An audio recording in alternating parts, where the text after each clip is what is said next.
Hello, and welcome to my channel again. Or if it's your first time here, welcome. Tonight, we are going to talk about a story. Basically dealing with my most recent experience with a narcissist, my favorite subject. It's going to be short and sweet because this experience didn't last too long. But I'm just here to talk about this, and I'll talk about my other experiences at another time. But I just want to talk about this because it's just amazing and incredible how all of these stories basically have a similar pattern, and that's why I want to share it.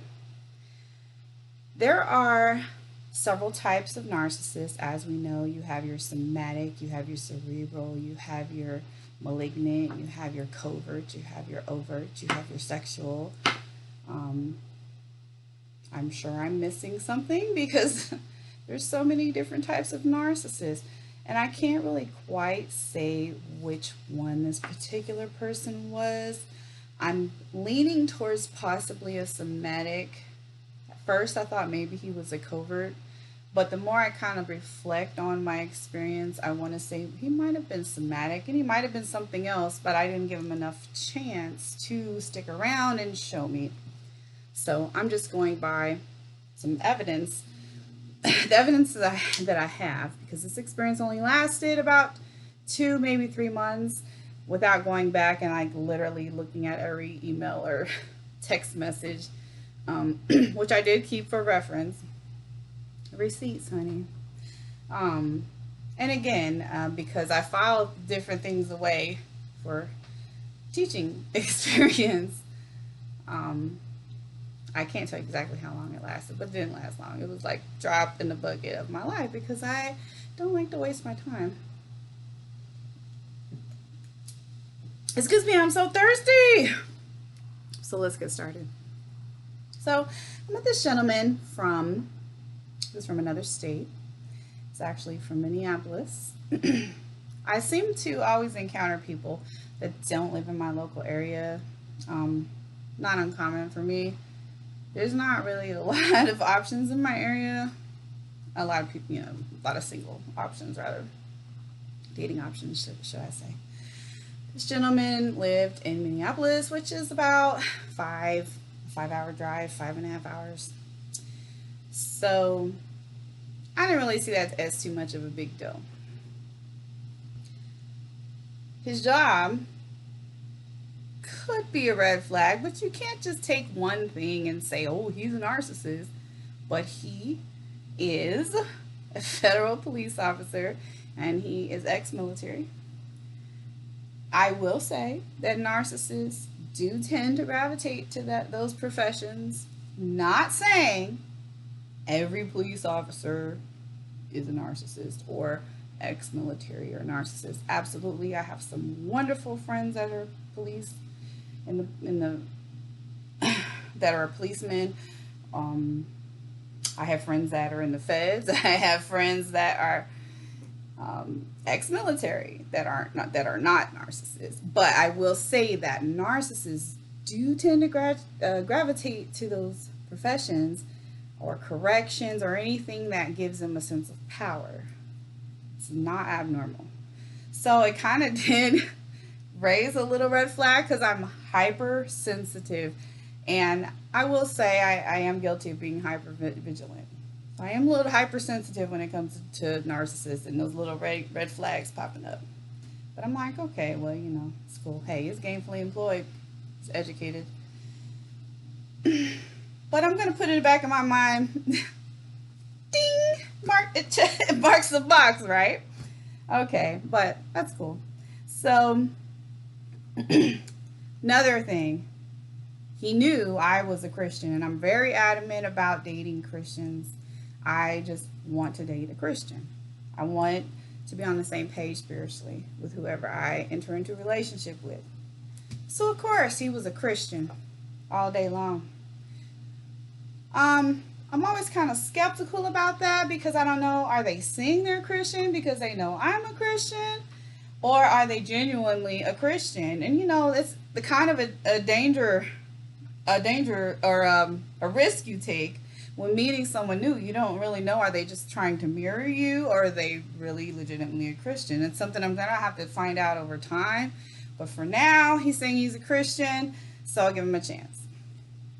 We did have conversations about the Bible, different scriptures that he would quiz me on, and I'd bounce back, quiz him on. So I'm thinking, oh, it's possible he's a Christian. But I could tell he had some bitterness toward the church based on him saying things like he had two ex-wives, based on him saying things about women being raised in the church and being in church on Sunday, but then they'll be like screwing everybody in the church, kind of stuff like that. I'm like, wow, so that's your opinion of church, or women that are in the church, that they're whores? I mean, that's kind of like how I felt he was saying.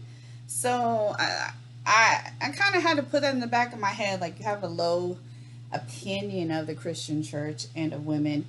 That's kind of how it came across to me. Deep scars. He has some deep wounds.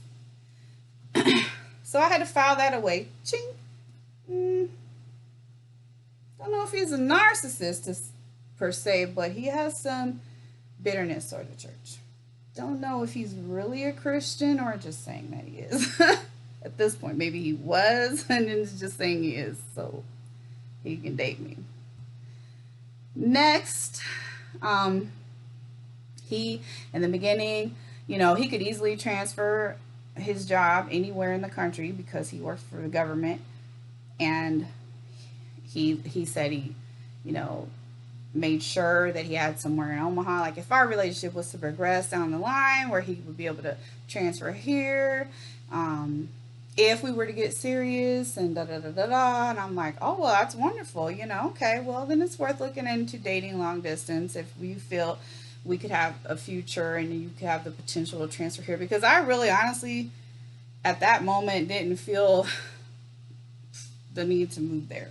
Like, especially for someone I barely knew. But even so, it's just not one of my dream destinations to go live somewhere where there's 6 feet of snow in the wintertime. Like, it gets extremely cold. So, okay, glad you did that research, and that sounds good to me. So, okay. But then at the same time, too, it's kind of like, you're moving kind of fast there. But again, I appreciate that you're being proactive. So, okay, check. Kind of maybe a narcissist tendency to be that proactive, but then again, maybe he's being authentic. I'm still kind of on the fence, right? Okay, so we go ahead, date. I'm not going to tell every single detail. I'm going to try to keep this short and sweet. One thing I will say is I found out at the very end, after I terminated the relationship, this whole entire time, this man gave me his middle name. So I knew his middle and last name, never knew his first name. I thought that his middle name was his first name. So if I was to Google him or whatever, I'm not going to really find anything, which I didn't, because I did Google him. Of course, if I Googled his real name, I was able to find, his whole Army career, find where he works now, find his relatives, all his previous addresses, find a whole bunch of interesting things on the internet. Pretty interesting things. Well, he didn't want me to look any of that up, I'm sure, so he goes by his middle name. Well, that's so interesting because one of the malignant narcissist that was in my life and wreaked complete havoc did the same exact thing to me. When I first met him, he gave me his middle name. So during the whole entire beginning of our relationship, I'm telling everybody, oh yeah, I'm dating so-and-so. And they're like, oh, I don't know who that is. But if I would have said, oh, I'm dating so-and-so and gave him the first name, half the city would have known who he was. And they probably would have said, girl, you better run. He's crazy, That is a tactic, I think, that they have in the narcissist handbook. Just get around your reputation by giving your middle name instead of your first name. I don't know. Another red flag though. But I did a little detective work and figured out his real name, but it was a little too late. He didn't, I mean, obviously he was a federal police officer. He didn't have a criminal background or anything, but he just had some had some interesting things come up. So one thing that I will say is he just weeks into the relationship, he wanted to rush everything. Like he went from 0 to 100, dropping the I love you, and I'm like, thank you. I'm thinking this dude doesn't know me enough to know that he loves me. Like, there's no way. A, there's no way he loves me. B, why is he telling me this? Um, and then he kind of wanted me to say it back, but I wasn't going to because I didn't love him. Like, I don't know this guy. I mean, we've only been around each other a few times. So, okay, thanks. Narcissist checkbox. Check. Love bomb. Check. You love me. Okay. Sounds good. So, we're in that phase. And he is, talking about the whole relocation thing. He loves me. Talking about marriage. Saying things like, if I could have one more kid, I would have it with you. Well, that's nice because I'm not having any more kids. Do you know how old I am? Not going to state how old I am on here, but I'm not having any more kids. Never said I was having any more kids. That just kind of all goes in the love bombing packet and the future faking. But you're future faking something with me that I don't even want. Save that for the younger ladies that want to have kids. But that was just a love bomb tactic. So another narc checkbox. Check. Why would you want to have a baby with someone you've only known for a few weeks that doesn't want to have babies? But those details, they don't really care about that. So we got all that future faking going on. He's wanting to go travel to all my dream destinations, which I mentioned in another video. He had that box checked, and almost every narcissist I've ever met wants to do that. Had that narcissist box checked. I was like the woman he's been waiting for his whole life. He's so glad his search is over. Like, he doesn't have to search anymore. And he wanted me to stop dating and stop looking for a man. Like, he wanted me to focus all my attention on him. He wanted me to be in a committed relationship with him. I'm like, well, I really don't know you well enough to say that I want to have a committed relationship with you. I was like, but we can, we can, at that point, I'm still really skeptical. But I was like, oh, we can give it a shot, see where it goes. But in the back of my mind, I'm thinking, this is so weird. But I got swooped up kind of in the love bombing. But I knew this is probably a narcissist I'm dealing with. But it happens so fast. It's just the craziest thing. I always say that, but it really is. What else was he doing? Oh, so another red flag. I found out that he was given up for adoption when he was abandoned when he was a baby, a young child, a baby, or I can't remember how old he was because it was a while ago. But so he was in the foster care system, getting bounced around. He did not have a stable environment during childhood. And that's where this narcissism was born, I'm sure.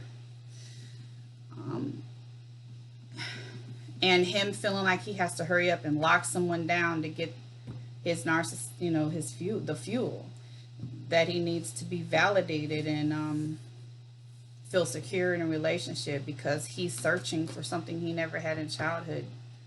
He was abandoned by both of his parents, So that was a red flag because not that I don't have a heart for people that suffered a traumatic childhood, because I have wounds from childhood that I need to deal with, but it was a red flag. Now, this is kind of explaining his behavior. Another box check. Check. Another box check. Okay. Another box check. He was married twice. So when I'm trying to figure out, okay, well, what happened with those marriages? Why did they fail? And hey, I'm not knocking anybody that was married twice and divorced twice. I was married twice. Okay, so I'm not saying that's a bad thing. But then you turn around and tell me the failure of your marriage was all their fault. They cheated on you. Your first marriage was involved domestic violence. Her abusing you. You are totally innocent in both of these marriages. Totally innocent. So how did you attract an abusive woman that cheated and turn around and attracted another woman where you had a pretty decent marriage, but she turned around and cheated on you? I'm starting to think this is a lot of sad stories going on here, but I think this might be a narcissist because I just don't think both of his wives cheated on him. I'm not believing it. I can see one. But I just don't. I'm not believing this. Could be true. I still don't know. But I'm seeing narcissists writing on the wall forming. You know what I'm saying? I can see it forming on the wall, right? So, okay. Next thing. What am I forgetting? I'm still not clear on the number of children he has. That's another thing. They're kind of like, some of the details get fuzzy when it comes to dealing with narcissists. Push that aside. He was obsessed with taking selfies. This man took more selfies than any woman I've ever known. Like, he would send me thousands of selfies and videos. Like, he'd record videos and send them to me. And I understand, okay, so if this is a long distance relationship, you want to like send me, but you don't have to send me 100 selfies a day. My phone would just like fill up with selfies, and I'm like, because he wasn't on social media. Well, probably wasn't on social media because he's a narcissist. And now there are a lot of narcissists on social media, but if you're the type that likes to juggle a lot of women, you know, keep a lot of women in rotation, which I'm sure he was doing, I could bet money on it. They don't want to be on social media, you know, drawing all that attention to themselves and getting caught up in social media spider webs. So he just stayed off of it. So, you know, he couldn't post all those selfies on social media, so he just sent them to me. He probably was sending them to whoever, too. So a red flag popped up when this Christian man sent me a picture of himself, like with no shirt on and some jeans and like kind of unzipped and a hat, and had like baby oil on his chest. And it popped up. I'm like, what kind of picture is this? What are you sending me? It looked like some Chippendale stuff. I said, are you a stripper? Are you a Christian stripper? What is this? He was like, oh, I took that a few years ago. I didn't send it to anybody. I just took it because I was feeling myself that day. You didn't send this to anybody a few years ago when you took this picture? Something possessed you to put baby oil on your chest that day and on your stomach. And dress like this and take pictures of yourself and not send it to anybody. You still have it in your phone. Okay, that makes sense. Getting a little weird in here. My narcissist radar is going off. I think it's a manic narcissist. I don't know. Just little red flags going off. Something's weird about this guy. Well, at the end, when I got his name and Googled his name, after I terminated contact with him, I found all these weird purchases he had online, like of male lingerie. I don't know if he was a part-time stripper or what he was doing, but he was definitely buying some weird stuff because his reviews, online reviews, are public. Probably why he didn't want to give me his real name. What a weirdo. Well, narcissists are known to be into some weird stuff when it, sexually. Lord, thank you for delivering me from that relationship, because that would have been a weird one. I don't even know what to say. I don't even know what he wanted to do with me. Like, when I was upfront about my walk, but whatever. I mean, that's what they do. He was just looking for fuel. Okay, so I think I've given enough details about his quirks. After the love bombing phase, which was very intense, I love you, I love you, I love you, blah, blah, blah, blah, blah, we went into the very beginning of the devaluing stage.